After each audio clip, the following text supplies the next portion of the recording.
All right, guys, welcome out to Southern Ghost Stories Live. My name is Alan Searcy, the American Haunt Story, and I appreciate you guys coming out here tonight. So if you look around, this is a haunted theater. It's actually, that side was an old jewelry store built in 1913. This side was built also same time as a theater. Mr. Rothman built that side for his daughter to run the jewelry store. This side was for his son to run for the theater. So lots of weird things here tonight. So take pictures and videos, because you never know, what you might get. The director told me just a few minutes ago before she left, she'll walk down here towards the stage and she will hear the sound of, or she'll hear footsteps sometimes, but she sees something out of the corner of her eye, like a man is sitting in one of those chairs. So take pictures, videos, but tonight, whatever you do, it's really important, don't cross the streams. It's a Ghostbusters joke. No, yeah, I do that on my tours. It always baffles half the crowd. It's the older people get it, the younger folks like younger men over here, they haven't seen Ghostbusters. I was born the same year. Okay. Well, actually, while we're getting started here, my buddy Ben, that's a pretty cool looking shirt. Get a nice hat. Where did you get that apparel that you're wearing today? Monster City Madhouse. MonsterCityMadhouse.com. So if you listen to this on the podcast or on the radio waves, MonsterCityMadhouse.com. It's Halloween 24/7. You can get cool Halloween apparel. Is it the one shirt October Forever is always a big hit. But yeah, check out MonsterCityMadhouse.com. My buddy Ben runs a good store and good business. His dad's a great guy. I don't know why he didn't come tonight, but I'm glad you guys are here. Got a special guest.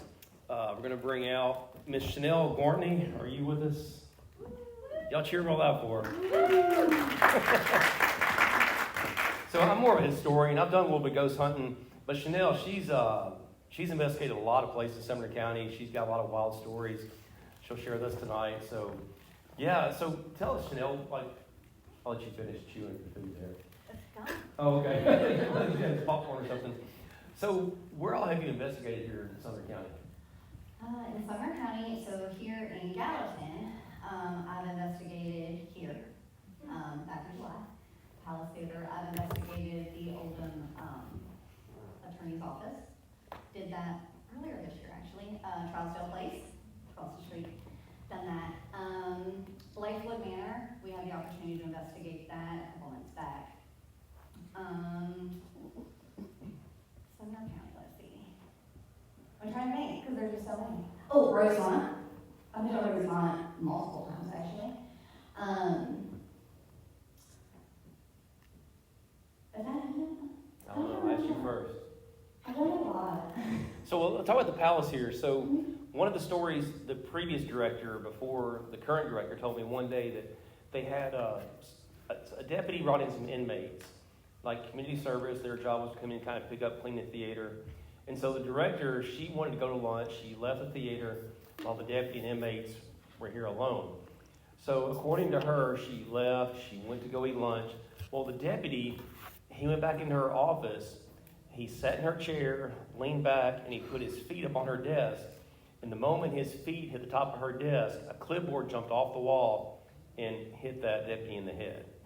So I guess whatever here was feeling that was disrespectful. Another story is, this place was falling in on itself back in the 80s. Well, in the 90s, some businessmen got together. They raised the funds to restore the palace here in Gallatin. And put a lot of money into it, a lot of time, TLC. I think it was 93, they had the grand reopening. And they said they showed a movie here. And when the staff was down here working, they looked up in the projection area, and they saw Mr. Roth, the man who built the theater, up there just beaming with pride. So they say that, I know the Wraith Chasers, local group, Scott Porter and his boys, they were here a couple years ago, and they were doing an investigation. And I've had multiple people tell me this, not just some of the Wraith Chasers, but they were picking up, there was a gentleman here with them, and they said, well, who's your favorite actor? And they said, as clear as day, through a spirit box, they heard the words, Clark Gable. So I've had people tell me they've been here watching a movie, sitting kind of, I guess, where you guys are, and no one's behind them, and candy will start to roll down towards the stage. So there's a lot of stories. So when you're investigating here, what did you pick up? We did look at that here a couple months back, and I remember being up in the, what's that called there? I guess it's the Kitchen area? Yeah, that up there. and just feeling very like off and kind of very much like being watched. We didn't get a lot of like concrete evidence that night. When I say like concrete evidence, that's like really good EVPs or like any kind of course we didn't record because it was a public event, but we didn't get any kind of like concrete evidence, a lot of personal experiences. Had really good experiences back in the green room, kind of getting interactions with the dowsing rods, with spirits, and like I said, just kind of overall like feeling very much like just being watched, and like I was setting up equipment actually before we even got started, and so like I said, I was upstairs, and when I was up on the balcony area, like I remember looking down here and just being drawn to the stage and feeling like a presence of like a little girl or like a younger girl, and I was just like, okay, I didn't see anything, didn't hear anything, but very much just drawn to it. So it's a lot of personal experiences, and I would actually love to come back and investigate again. So I did some historical tours, I guess it was last year, and I brought a group in, and if you notice on the side of this building over here, they have what's called the quote-unquote colored entrance. Back during segregation, African Americans couldn't come in the front doors. They had to come inside to go sit in the balcony, away from the white folks. So there's a segregated entrance over here. Well, I had a lady on the tour, like, I was trying to keep them away from that part of the theater. And the lady insisted on going over, open the door, and, peeking down to the creepy looking stairs. So I couldn't really stop her. She walked over there, opened the door. She took a few steps in and looked down the stairs. And as she's looking down, she come running back. I said, "What are you doing?" She's like, "Something just poked me in my stomach." So I'm not sure, whatever's here is very protective. They knew that she was not where she needed to be, and she got poked and came running back. So, yeah, it's a really cool building. It's over, 111 years old. So all kinds of stories here. And, yeah, I know that the director told me, because I was talking to her tonight before she left, like, "Any other current ghost stories?" She said, "Well, I'm kind of OCD about the lights. I make sure all the lights are off before I leave every single day. But here lately, it seems like I'll turn them off in the morning when I come in. There'll be a light on somewhere in the theater. Like, it doesn't matter what I turn it off at, it will always be on the next day." So, yeah, it's a really cool place. Yeah, I really like it. So what's your favorite place or the best evidence you've got here in Gallatin? Oh, in Gallatin. I think it would have to be in Blythewood. Okay. So, Blythewood is down there on Hartsville Pike. It's Johnny Maddox's house. It was a Civil War hospital when they fought. There was a skirmish, I think 1863, 1864 in the Civil War, back behind the triangle, which would go towards Hartsville. There was a skirmish, and then that would be like the oldest, closest building to where it happened, and it became a hospital. So there's all kinds of stories there, and sorry, I'm just going to tell you. Yeah, go ahead. You're the historian, I'm just an investigator. So tell me what happened there, what you did. Oh my gosh, okay, so like I said, we had the opportunity to investigate there earlier this spring, and I was up there a couple different times because I needed to, like, first off, just get a feel of the place and, just kind of take some pictures and see, like, if what I saw kind of matched up with, a couple other people that I know that are spiritually gifted. And so, like, I was up there, probably 4 times at least. So during the actual investigation, I went up the night before and we set up like our VR system and everything, and then I took a whole bunch of pictures. And then the next night, so one thing that me, like myself, Raina, who's on my team, and one of my other friends on another team, we all picked up on the same spirit, with knowing nothing about the history of the place. And so, we all were feeling like this man presence, like attached to a horse. And so I am under something called Estes method. For those of you that don't know what that is, that's, if you've ever seen it on paranormal TV shows, that's where somebody's blindfolded, they have headphones in, and they're listening through a spirit box to pick up things that spirits, like the theory is that spirits can speak through like the radio waves and the white noise.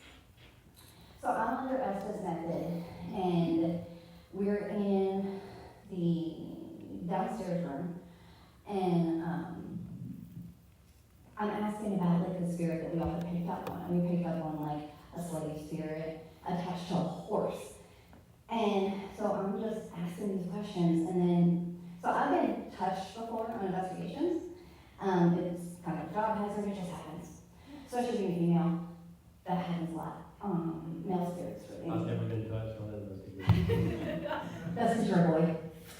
is what it is. But female investigators, we get touched a lot, especially depending on where you're investigating. And so I'm like under S's, I have no idea what's going on because I'm under like complete sensory deprivation except for my ears. And I feel like a very strong presence on my right side of me. And so I call that out to let the team know, like, hey, is somebody sitting next to me? Because I have no idea. I'm on a couch. And I feel like something on my right side. And then I felt like not a strong of a presence on my left side. So a couple minutes goes by, still under Estes, and just calling out what I hear. And I feel them again. And I felt my shirt get tugged. And I felt that like one of the other girls on my team had like pulled something off me or whatever. And so I called that out. Like I just feel like my shirt got tugged, is somebody next to me. And just let them know, like, give me my space. And so a couple more minutes goes by, and I feel like something crawling up my arm. And it felt like a freaking tarantula was on me. And I don't scream during investigations, I don't run out of buildings, I don't do any of that. So the fact that I ripped off my blindfold, ripped my headphones out, and I looked at Samantha, who's the other founder of my team, and I was like, were you just touching me? And she's like, no, I was fixing to pull you up method, or the Estes method, which means she was fixing to, I'd been under for like 45 minutes at this point in time. And she's like, I was fixing to get you out, but I hadn't touched you. And I go, oh my God. And I said, that was the most prolific touching I ever had. And it was literally like talking about it, like I got goosebumps just talking about it. It was the coolest thing. But like right up my arm, like this.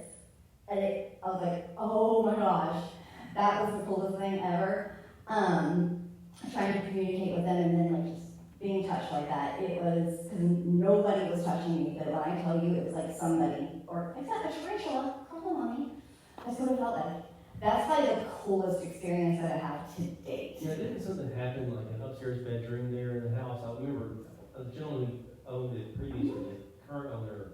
So there's an altercation or something happened upstairs. You know the story about that? Yeah, so when you go there, if you go there, there's, I think it was during the Civil War, somebody was shot upstairs. During the Civil War, I think it was a soldier, if I remember correctly, don't quote me on that. But when you go down the stairs, it's really cool, and there's a couple different like spots in the house where there's like still stains, like blood stains on the floor. One of them is downstairs, in like one of the main sitting areas. If you go down the stairs, you can literally see the blood stains still on like the wood. Yeah, it's a pretty shelter and thing. It got in and lit a little bit. It was really cool though. You can see it. Actually, I think it's okay. Yeah, if you go in the house, if you look the stairs, there's blood stains on the stairs. People climbing upstairs and bleeding out. I mean, the Civil War is rough. Like if you were an old house and you had good light, if you had a lot of windows, they would tear the door off the hinges and prop it up on some rocks or whatever, some beams, and they throw you on the door and just start operating. That's how it was back then. You fought, and then you went to the place where you could work on somebody, and that was Blythewood. So they said it was home to Johnny Maddox for most of the 20th, 21st century. Johnny Maddox was a world-famous ragtime piano player, world renowned. It's not my cup of tea. I'm more of a Guns N' Roses kind of guy, but he was a huge guy for his era, for his genre. But they said when Johnny passed away and his children were coming there and taking things out of the house, they were cleaning up his attic, which is where he stored all of his sheet music, a lot of his music collection. There were like records and tapes and like things being hurled at the people who were taking things out of the house. Like and I've done this a long time. If you go to a building that's haunted or a house that's haunted and you start changing things, that's when they get really active. Like I think that's why when they were restoring Blythewood and Maddox house, that's why they were so active. And supposedly, like Blythewood, it was falling in. There was a wall that was collapsing, and they had to really repair one full side of the house. Am I correct on that? Yeah, they did. There's so one, like, especially back when like the kitchen area is completely like new. It's really pretty. But yeah, so that's all new. But from like the kitchen area. You can't even see like when you look at it where they had to redo it all. And then you step in and then you're in like the original part of the house. But yeah, that's probably what we were talking about, that they had to completely just, Wilson and Stephanie had to just completely redo it. So let's talk about Trousdale Place. I know we have Miss Sue Burgess here and her husband Neil. They know she's seen some things. Hi, Neil. And it's one of my favorite places in Gallatin. And it's weird because when I wrote Ghost of Gallatin in 2019, 2018, whatever it was, the lady who was over the house, she didn't live in the area. I think she came to town for 2 days around Christmas time and locked it up and went to East Tennessee or wherever she was from. So I wrote the book about Gallatin, including Rosemont, all the historic places around here, the square, but I didn't include Trousdale Place. So once new leadership, Sue, comes to town, her and Beverly, they reach out to me, and they're having an open house. So writing these books, I meet a lot of weird, crazy people like myself, and I met this lady, she's an empath. She calls herself an empath. She's a medium. She tells me she can't see a ghost, but she can sense and feel them. So she always told me that there was a man who was tall and lanky and wore a hat that comes to check on me. I have no idea, I've never seen him, but I had a grandfather who was tall and lanky and often wore a hat, so maybe that's who she's talking about. So we were at the Japanese house over on 109 by Publix, a Japanese place up there, and it's my wife and I, my little boy, and the empath walked in, and my wife had never met her before. So she's heard me talk about her, but she's never met her. Hey, it's nice to meet you. And she's like, hey, you told Alan and he has this figure that checks on him. Do you pick up anything with me? And so she looks at my wife, she's like, oh, the lady in the flowery dress. And my wife said, oh, well, who is it? She told my wife her grandmother's name. Like, this lady was born in New Mexico, and my wife grew up in Fairview, Tennessee. Like, she has no business knowing this stuff. So, like, she's legit. Like, there's a story about a lady who wears a yellow dress they've seen on the square. She was asking me one day about the lady in the yellow dress right before the book came out. So she knows her stuff. She's legit. So when they had the open house for Trousdale Place 3 or 4 years ago, I invited the empath to come see, what she could pick up. So I'll walk up the front steps, walk to the across the threshold into the entryway. The empath follows me. Well, unbeknownst to me that day, she had a friend of hers from the Dominican Republic who's also an empath, also sensitive. She invited her to come. So the lady from Dominican follows her. She climbs the stairs, goes to the entryway, and she collapses in a heap in the corner of the entryway. It's one of the weirdest things I've ever seen. I rush over, we're trying to help her get back to her feet. We get some water, and the whole time I'm tending to her, the empath is looking at the corner of the entryway, and she said, he is so sorry. He didn't mean to do this to you. Oh, he feels terrible. So we finally get her friend up and running. She's okay. I said, what in the world just happened? She said, well, the older gentleman here, he's a white gentleman. He's older, he's set in his ways. People from the Dominican, they're not white, they're not black, they have a dark olive complexion. So when she passed through the entryway, the older white gentleman stepped forward to see her, and she passed through him, and because she was sensitive, it knocked her to the ground. It's one of the weirdest things I've ever seen. I've been doing this for a long time. So Trousdale Place, and it's weird, maybe 6 months later, I do tours around the square. I have one Friday and Saturday night, you guys, looking for something to do. But I was walking up to the front steps, and I got to take a picture of the door, and up in the window panes above the door, you see like a man peeking out. And that's the same exact spot where she said, he was intrigued by the lady from Dominican. It's Trousdale Place. It's built in 1813. It was built for a Congressman, John Bronham, acquired by the Trousdale family decades later. It's a hidden treasure. It's a hidden gem over there. But yeah, check out Trousdale Place. Miss Sue here, she can hook you up for a tour if you guys want to fix that up. But have you done some investigating there, you said? I have. Last year I was at the Trousdale Place. Do you remember being there? Yeah. And I had a really good experience there, actually. So my stepdaughter, she was under SS method also.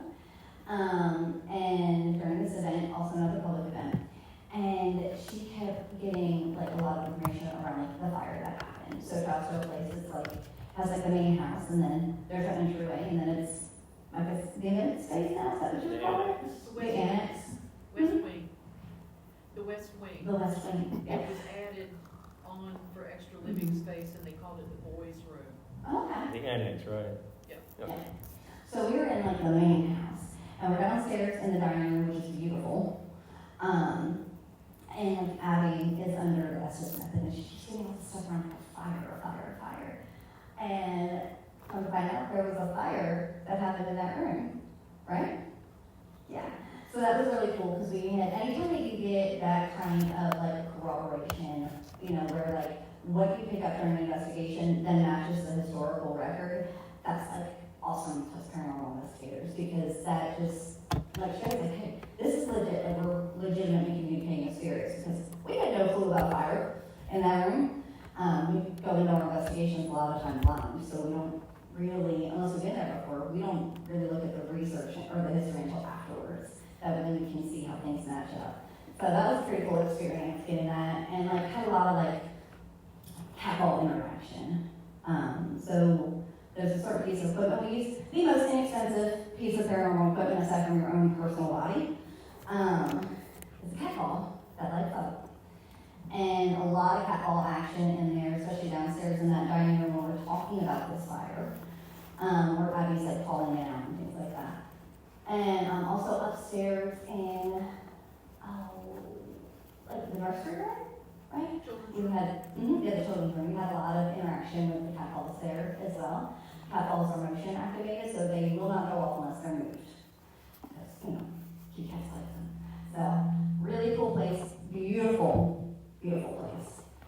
You know, I've been a part of some investigations there. I don't really do a lot of the ghost hunting myself, but I'm there a lot, or I have been there a lot. There was one night, there were some experienced ghost hunters, and they were in one part of their house, and their son stayed back in the annex with me, and he just wasn't getting anything. So I started talking about Eliezer Payne, who was the provost marshal. He was the generally sent to Gallatin to squash John Hunt Morgan.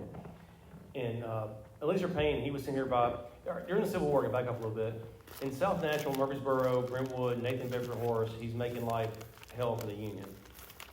In Sumner County, you had a guy named John Hunt Morgan.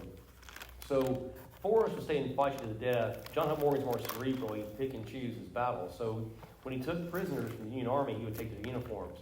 So one night, he passed out a whole bunch of blue uniforms in Hartsville, and him and his men forded a river, and there's a Union encampment across the river, and the city guys in blue coming across the water. Hey, come on in, boys, get warm by the fire.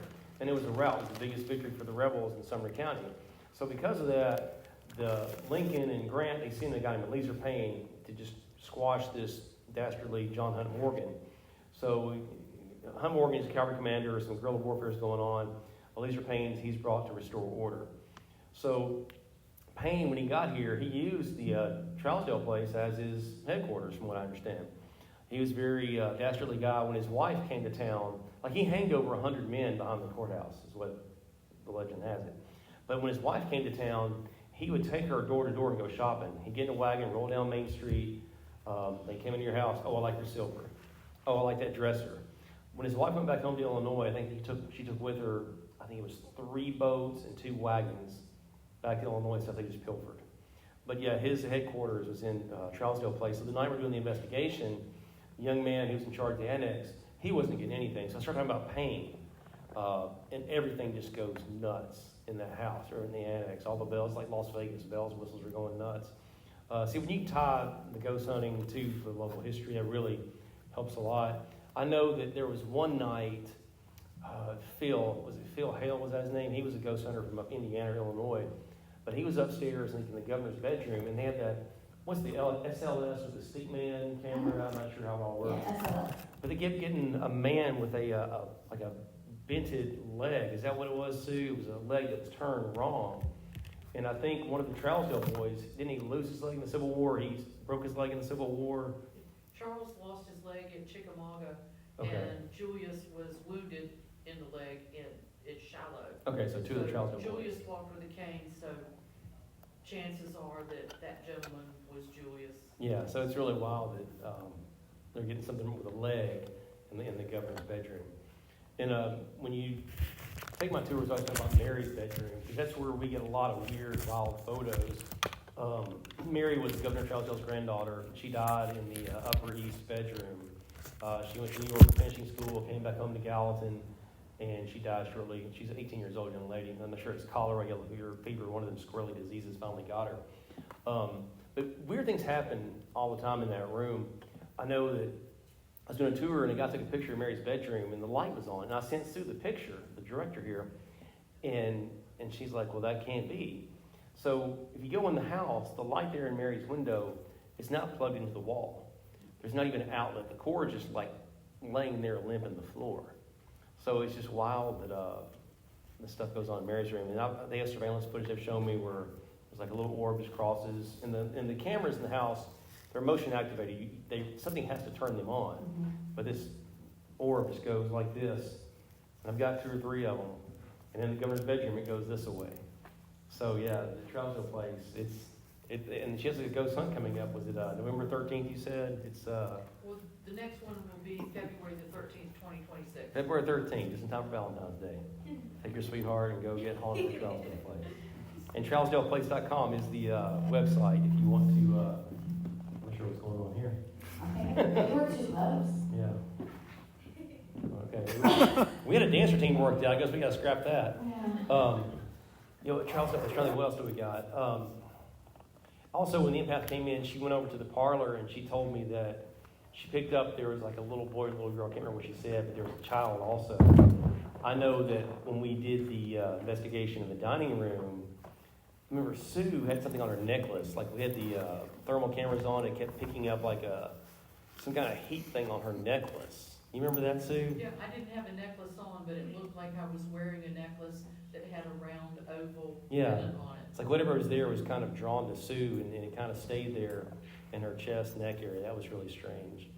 And I've got a picture someone took on the tour in the dining room, and it's, to me, I think the curtains are bunched up, but like Sue and a lot of people look at it, swear there's a lady looking out the window, so who knows? I know that another thing from the tour, I was telling stories one night back at the house, and this kid said, hey, there's something at the top of the stairs up there, and sure enough, in the picture, you can see the silhouette. So what's wild is, where the picture's taken, that silhouette, there's a staircase. So whatever is that silhouette in the window has got to be 8 foot tall.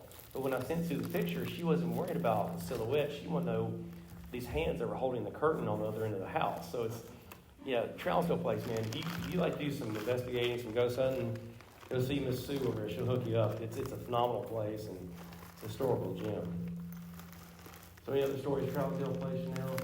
I feel like I can't tell off the top of my head. But, they'll come make your talk more. Yeah, soon as we get home, yeah. So what about Rosemont? I know you've been doing some stuff at Rosemont. Yeah, I've been to Rosemont multiple times. Honestly, I don't even know. We did the trick-or-treat thing a couple years, like 2 years in a row. I rented it out 1 year for a charity event. I attended it 1 year for a charity event. I love Rosemont. Like, just the history of that location is just amazing. If you don't know where Rosemont is, if you go out Southwater towards like 109, it's the old historic house, Creole style house over on the right. It was built by Judge Josephus Con Gill. He was a judge, a lawyer in Sumner County. He was buddies with Jackson. He got thrown in prison in Mackinac Island by Henry Johnson during the Civil War. But he was kind of a mover and shaker behind the scenes. He wasn't prominent like Jackson or Polk, but he was, he's got a big mansion. He did pretty well for himself. So I'm sorry about you. You don't even apologize. Yeah, gosh, Rosemont. Like I said, I love Rosemont. So I used to live in Gallatin, and then I moved to Crystalline Springs, and I live in Murfreesboro. But I was like immediately drawn to Rosemont. Like the first time I ever saw it, I was like, oh my gosh, what is that place? Just love it. Love the history. Love the location. Every time that we're there, like. First off, like the host, super welcoming, right? If you've never toured Rosemont, please do. It's amazing. But we were there a couple years ago during a charity event, actually, and somebody from another team had the thermal camera, and we're we're on the main floor, and in the very first room there, and where like the chessboard is and all that. That's how I remember that room. It's a chessboard room.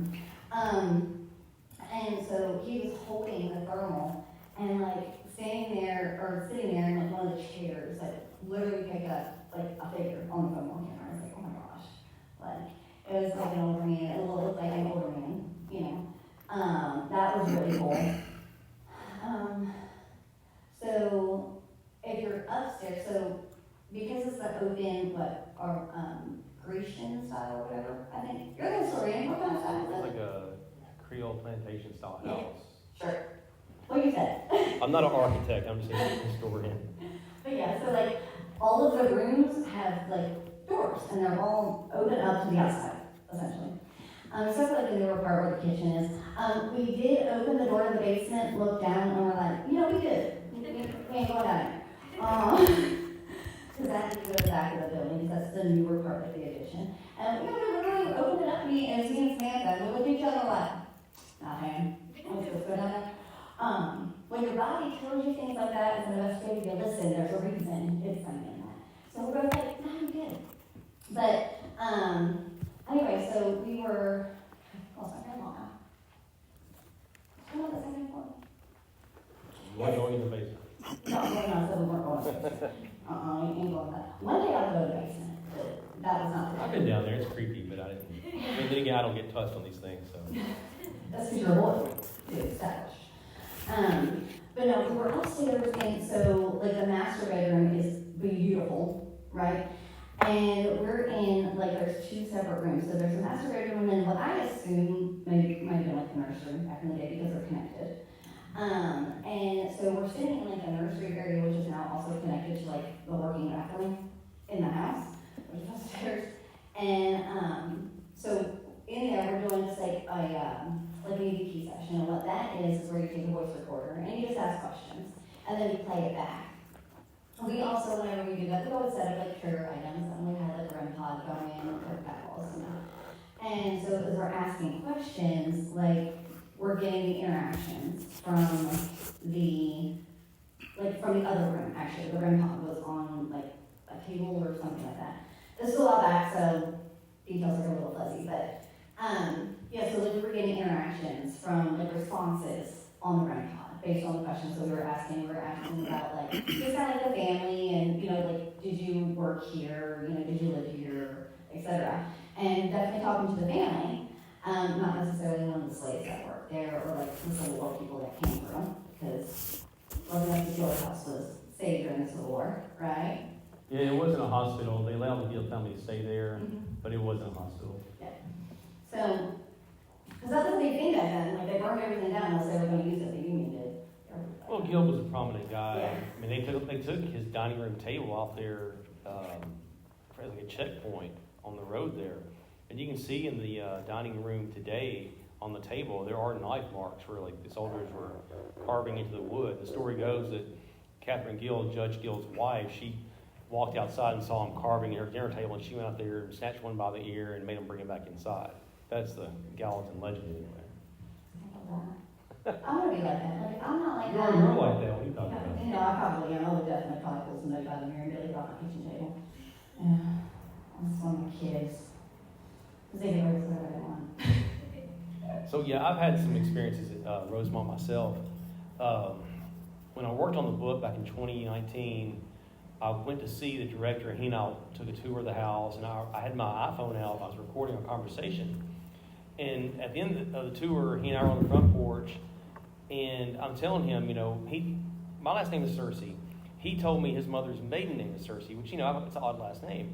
So he said that we're probably distant cousins, and I'm telling him, hey, I had a little boy, a couple weeks ago, and because I'm the last on my grandfather's side, the name carries on, through my little boy.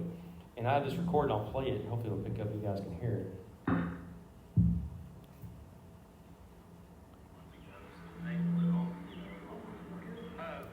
Did your lady say, oh good, at the end? I'll play it again.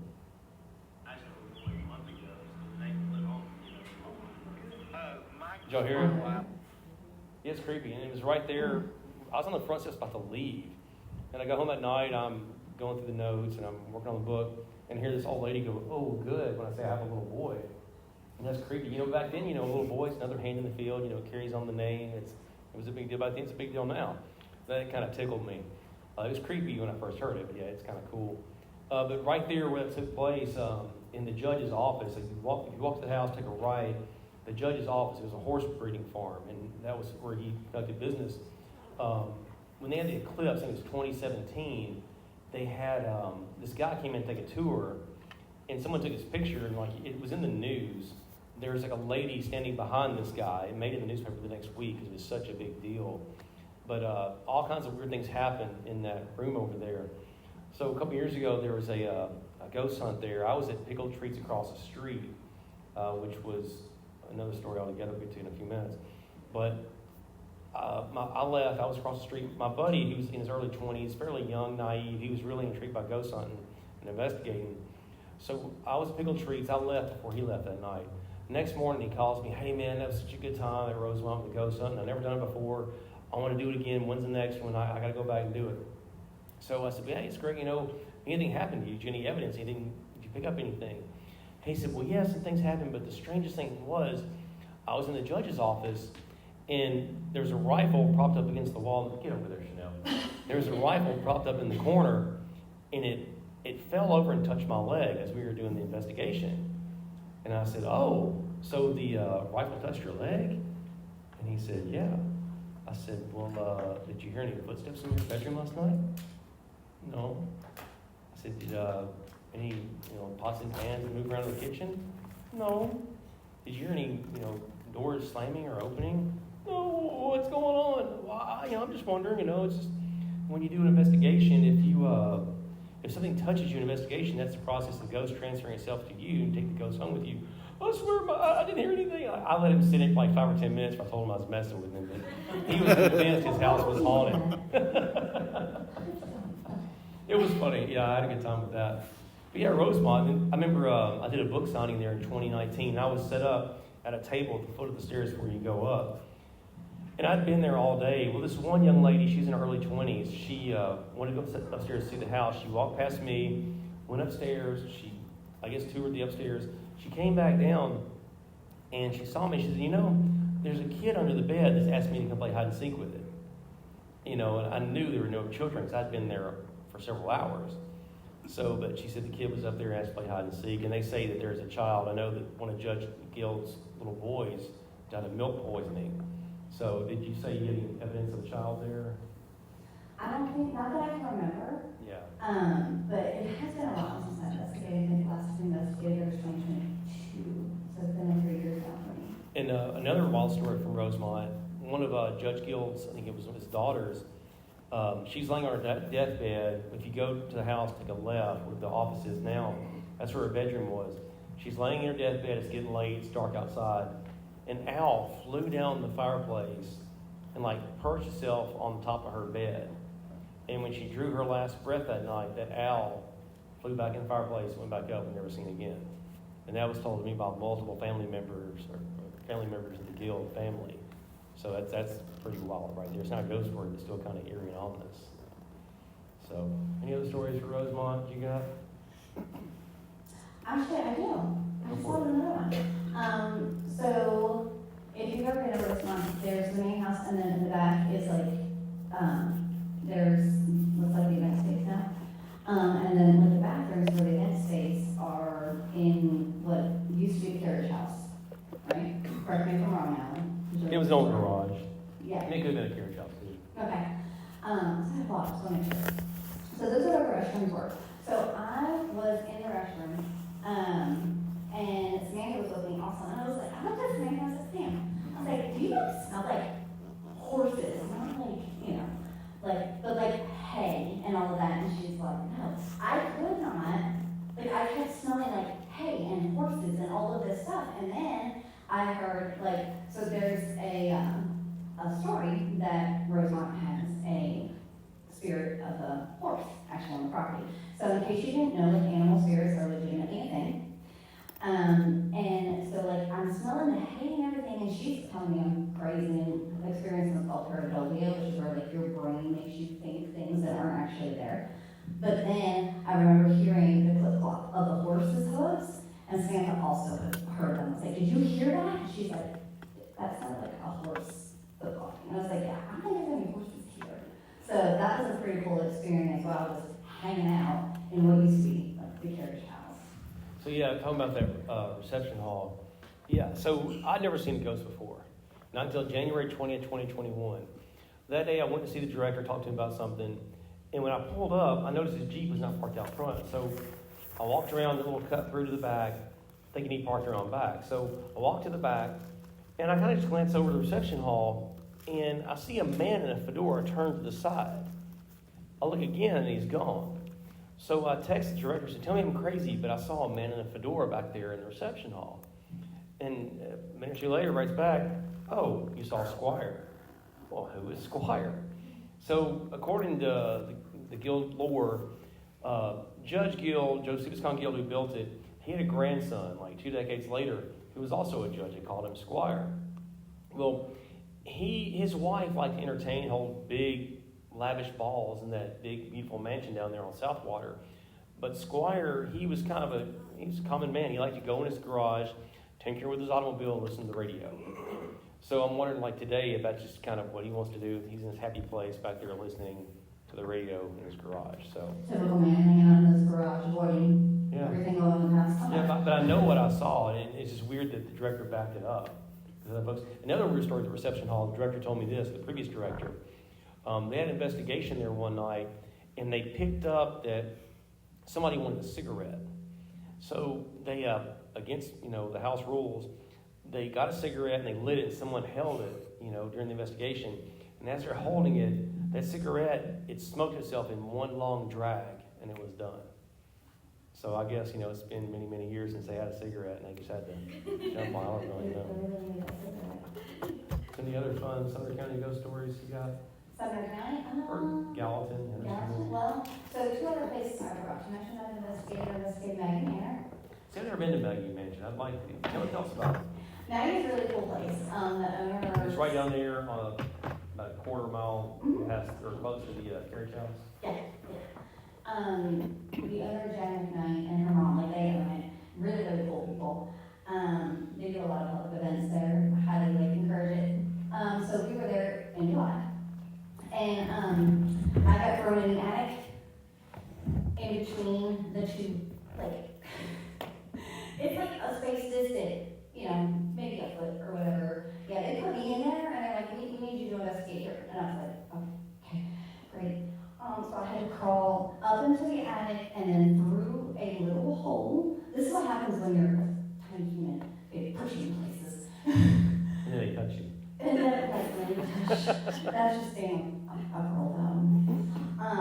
But yeah, that was kind of cool. When I was there, I really want to go back because, I really felt something had happened there. And without knowing, the history, right, Maggie, I had a REM pod there, and it's just me, by myself, per usual. And, just a feeling that something had happened in that spot.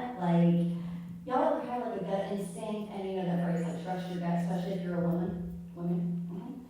Your gut never lies, right? So we just know, and I really want to go back. I just need to, but that night was a lot of fun.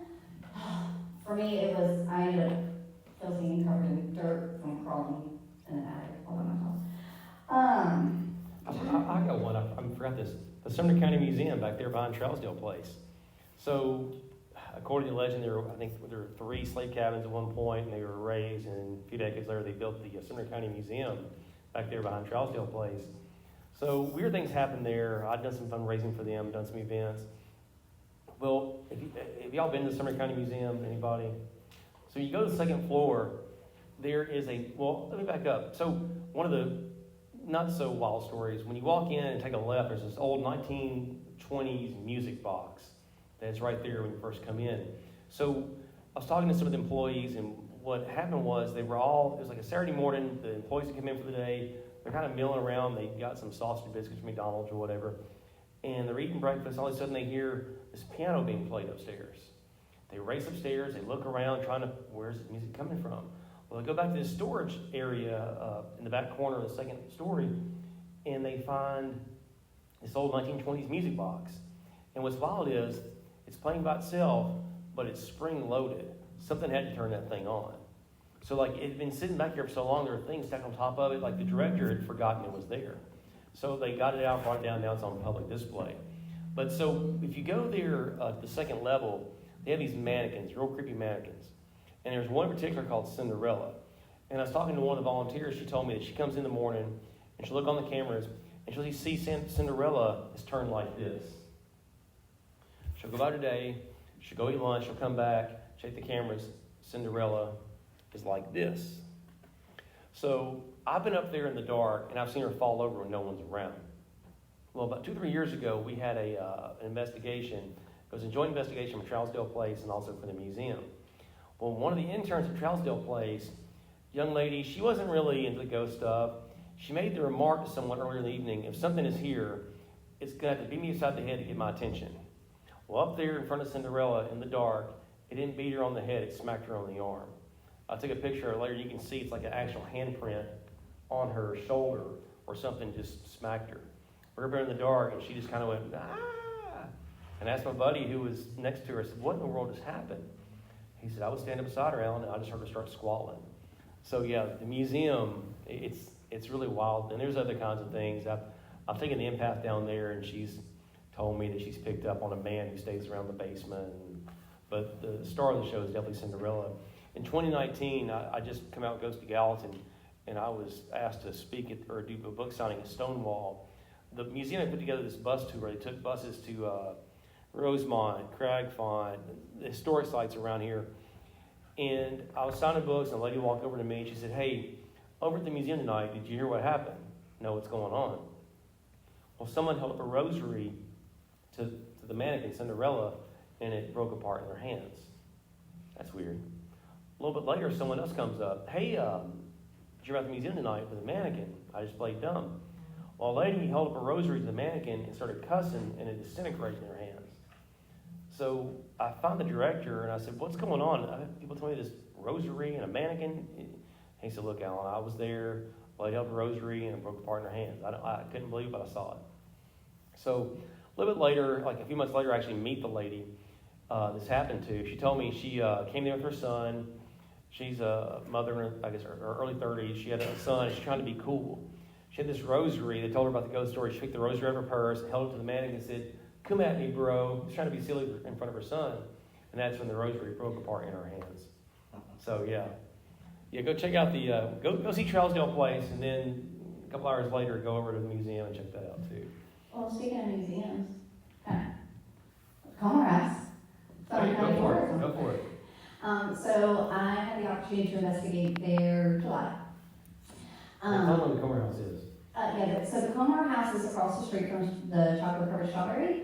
It's the Sumner County Tourism Building. It's on the Gallatin Road going towards Hendersonville on the right. Right there, like exit 8, for 36. But so I was there investigating, and we had just started the investigation.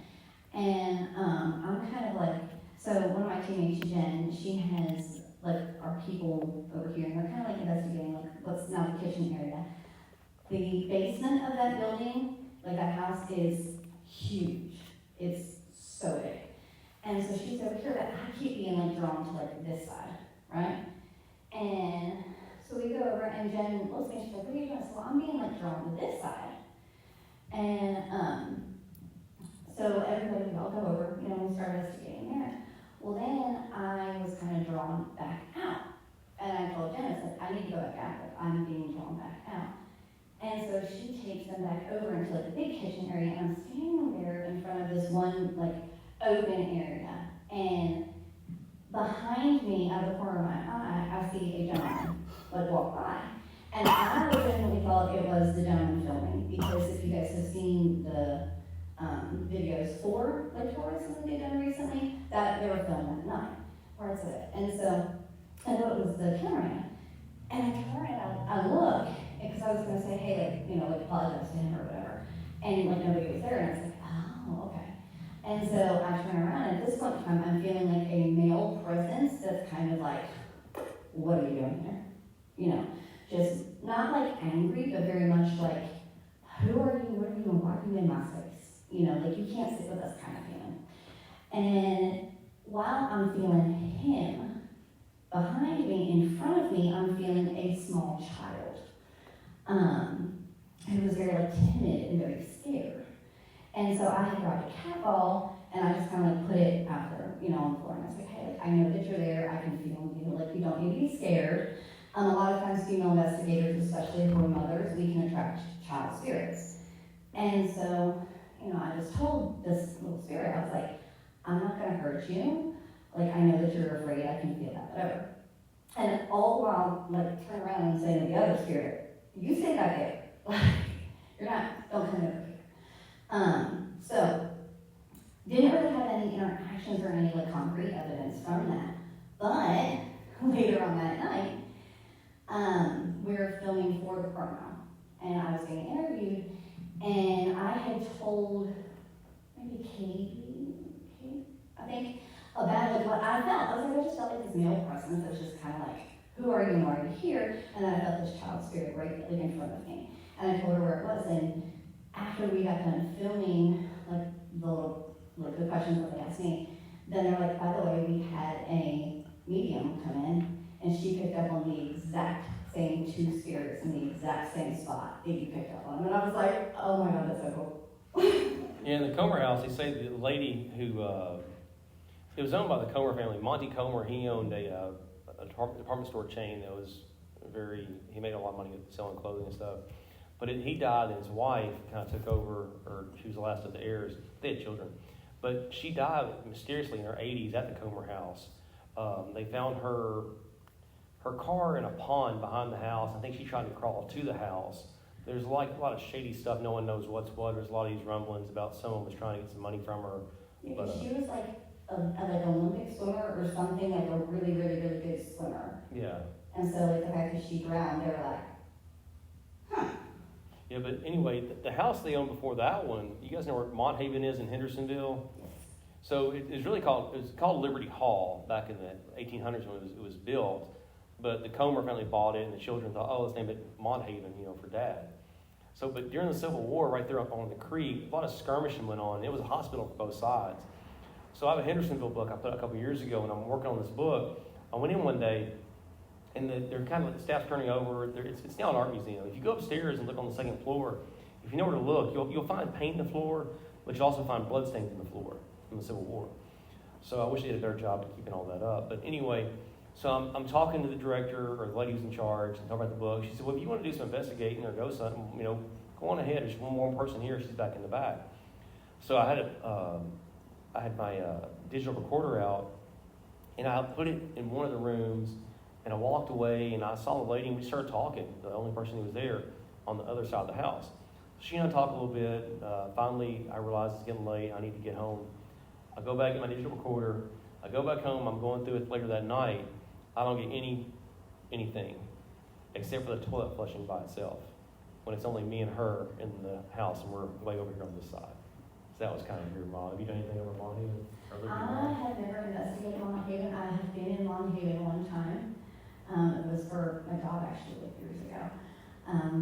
Not long after I moved down to Tennessee. But like walking in the house and just like, oh my God, this place is so cool. But I've never investigated it, so I don't have any Monthaven stories. And it is an art gallery. Mm-hmm. And I talked to the director about trying to do events there, and she's like, look, we have art here, and some of it's kind of pricey. We don't want to risk someone in the dark bumping into something and breaking it. And I get it, I think it's fair, yeah. But my buddy Danny owns Springhaven. If you guys are familiar with Hendersonville, Springhaven, it's back here behind Bluegrass Beverages, Dollar General. It's kind of tucked away. There's two houses on the property. One's a cabin built in 1806, and the 1820 was when the big mansion was built. So the 1806 house, it's a two-room cabin. They've added on. In the 1930s, they expanded, they doubled it. But the original two-room cabin, there's a bedroom in the back, and it was like an Airbnb. You could rent it out at one point. I'm not sure if you still can.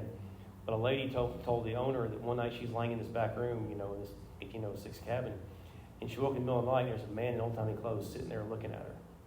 Kind of freaked her out. Well, a year or so later, another couple rented the cabin out, and the lady slept in the original part of the cabin. The husband stayed in the newer part from the 30s, and their dog stayed in the room adjacent to the 1806 bedroom. In the middle of the night, that dog starts going nuts, starts barking at the fireplace, just growling and barking at the fireplace. The husband runs into the room. The wife comes out. Hush, hush, go back to bed, Max, be quiet. And as the dog continues to bark, this big booming voice comes from the fireplace, says, "Dog, no." And the dog started whimpering and just laid down at the owner's feet. So, Danny told me, he's walked through the backyard and seen a lady in the back door thinking his wife's in the cabin watching him. He goes over there and she's gone. In the old mansion, there's all kinds of stories. It was during the Civil War, I've heard two different stories. One says Union, one says Rebel. Anyway, there's a soldier on the second story, and the other side is marching prisoners down Gallatin Road. Well, the soldier takes a pot shot at some of the captains, riding on the horses. But one of the captains becomes enraged, and he just darts off to the house. He runs into the entryway on his horse and starts fighting with this guy with his saber. And if you look at the banister, the back part of the banister is old, original, but the front part is new. The banister was cracked during the skirmish. They had to replace it because he got struck by the captain's saber. So that's kind of neat. All kinds of history all around us here at Sumner County. I love it. So, you guys got any questions for us? Anything? We've been talking a lot up here. You guys want to ask us anything? Come on. Yes, ma'am. I'm curious how both of you got into this. And you said you're not from Tennessee, so your story from wherever you're from to here and getting into Go for all it. Okay, so my birthday's November 1st. I was meant She's to expecting a go birthday present from y'all, just FYI. I was meant to go spend my whole life because I was supposed to be born on Halloween. And my mom actually asked the doctor to give her medicine or something to kind of slow down her labor because she did not want a baby born on Halloween. So I showed her. This is what I do. I grew up in a haunted house. I'm from York, Pennsylvania, which is a very, very old city. I grew up in a haunted house. My family still owns the house. The house was built sometime in the 1850s. We're not 100% sure. We are the second family to own the house, which is pretty kind of rare for being up north. So I grew up around spirits my whole life. I started watching. I always kind of felt drawn to it, and then I'm gonna give away my age here because obviously I'm 29. Until November 1st, you'll be 30. Then I'll be 29 again. Okay. Give it out. 29 again. We're holding that for the next, 5 years or so. But, so the ghost hunting shows had just started coming out, they were in their infancy. And I was, having like I said, just kind of being drawn to the spiritual side of things my whole life. And I didn't realize then that the house was actually haunted because my daddy never told me. We appreciate his gatekeeping around that. But the TV shows kind of taught me a little bit, gave me some foundational knowledge around obviously investigating. And so I started to notice things that they would say on the TV shows versus my own experiences in the house. And so after a very prolific experience that caused 18-year-old Chinelle to have her father sleep with her in her bed and she's terrified, that was my most prolific, oh my gosh. And so when I was 18, after that, it was people would ask me, what do you want to be when you grow up? Well, I want to be a ghost hunter. So I had to live some life. I had to move to Tennessee, live some more life. And then before I moved down here around 2005, 2006, so I moved here in 2008, I started going on ghost walks. And I had the opportunity to go to Eastern State Penitentiary, and that was amazing. And then moved here in 2008, and then finally was able to officially break in the field and become a field investigator in 2018. Been doing that ever since, and it was a passion. It's my true calling, and really, I just want to ghost hunting. Yeah, that made money doing it. So I guess me, years ago, I used to live in a haunted house. You guys are familiar with South Nashville? Travelers Rest is a historic mansion built in South Nashville. It was built by Judge John Overton. He was Superior Court Justice, Andrew Jackson's best friend. Well, in the 1300s, it was a Mississippi and Indian village. So when Overton buys the property, he digs up 3 stone box graves and builds his house where those graves were. He calls his mansion Golgotha, which means House of the Skull. So he gets married, and his wife's like, let's call this place Travelers Rest, a little more family friendly. So in the 50s, my great-grandparents bought 2 acres from the Overton descendants. In 98, my great-grandfather passed away. In 05, they put my grandmother in a nursing home. Well, because insurance companies won't insure the house if it's empty, my uncle asked me, hey, will you come in, oversee the state, and take care of the house? I was living in an apartment at the time, sure, why not? I moved in, I think I'd be there for 6 months. I was there 10 years. The first night I was in the house, the trash can moved from the doorway into the dining room 8 or 10 feet. Lights, I had a light in the den. Each night I went to bed, I'd turn it off. In the morning, it would be on. It got so bad, I just finally unplugged it and put it away. I had 3 TVs in the house. Coming from work, all 3 TVs would be on. Just weird stuff like that always happened. Hopped the fence one day, walked over to the mansion. I live over here where things are happening, is this place haunted? Sir, I can assure you, there's no such thing as ghosts. You're wasting your time. Here we talk about the Native Americans, talk about the Overton family, no such thing as ghosts. So I go to hop back over the fence. The lady gets out of her car. She's a volunteer there. She's wearing the period attire. I said, ma'am, I live over here where things are happening. She said, honey, there's so many ghost stories, I can't talk about them. Okay, I get it. Some places don't do that. So several years later, I kind of grown up or lived around it. It didn't really faze me. It was a thing. I just lived with it. So my wife and I, we went to Savannah, Georgia for vacation. She begged and pleaded for me to go to Savannah, Georgia. I wanted to go to the beach. I really didn't want to go do this ghost thing with her. I thought it was kind of silly.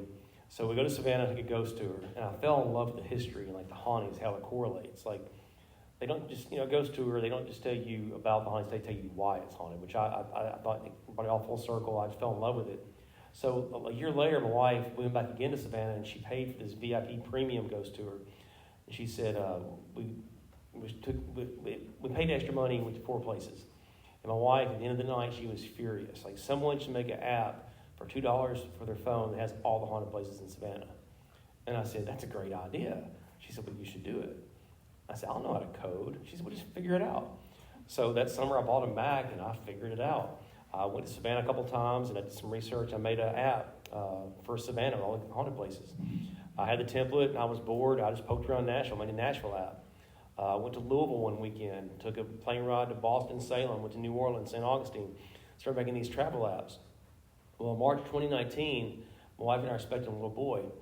Well, I come home, my wife comes home from work on a Monday night. I'm in the floor putting together a toy box from the day before we had a baby shower, and my wife's in tears. What's going on? Well, the vice president came in and closed their entire division. So, what do you do? I just prayed about it. Help me figure this out.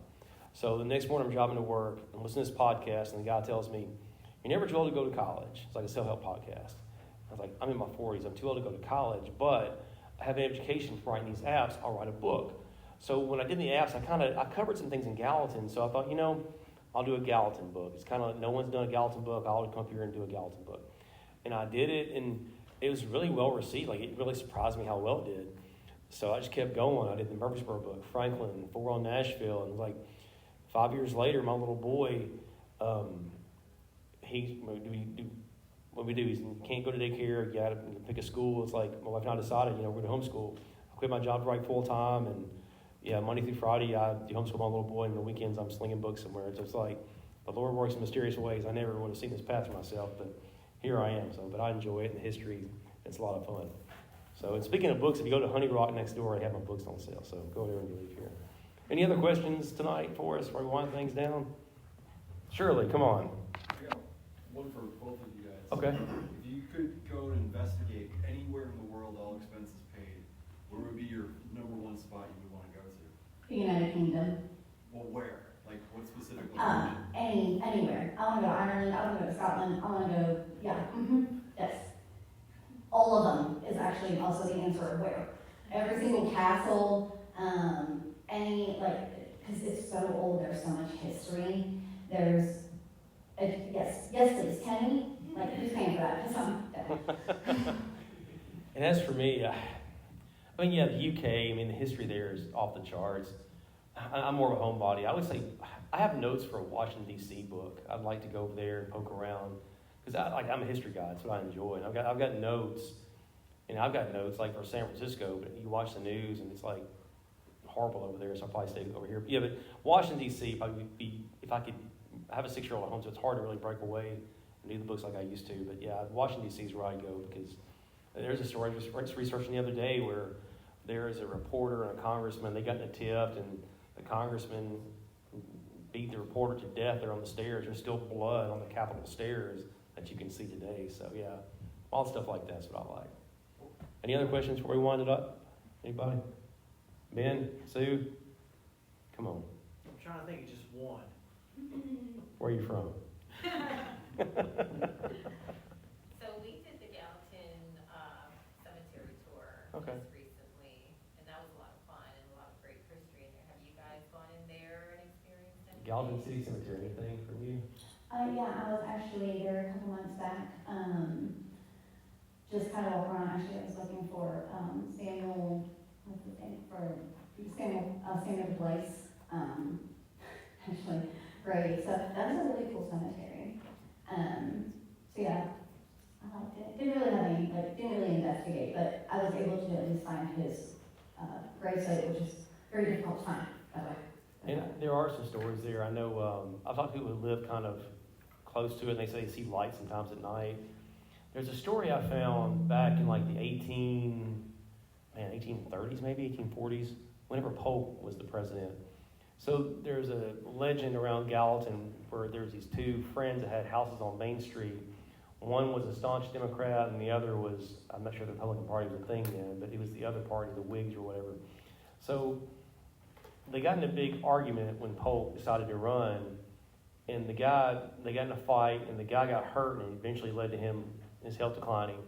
And they said when they buried his friend in the city cemetery, this pokeweed would grow next to his stone. I thought that was kind of a neat little twist for the Polk supporter. So, yeah, anything else before we turn these mics off and head home for the night?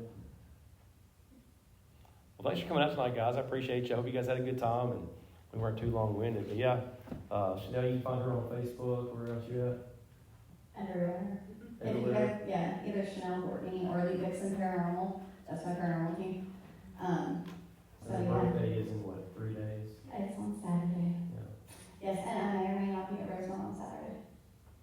I'll be doing tours Friday and Saturday night, so y'all go. Do you want me to come bust up the tour like I did last year? But yeah, I was doing a tour at Trousdale Place, or I was doing around the square, and she was doing an investigation. And, Alan, it's Chinelle! Literally disrupted the tour. I had to. Like, who is this crazy redneck woman out here tearing out of the house? At me. All right, well, thank you for coming out tonight, guys, and we'll hang out with you guys and we'll talk to you later. Thank you.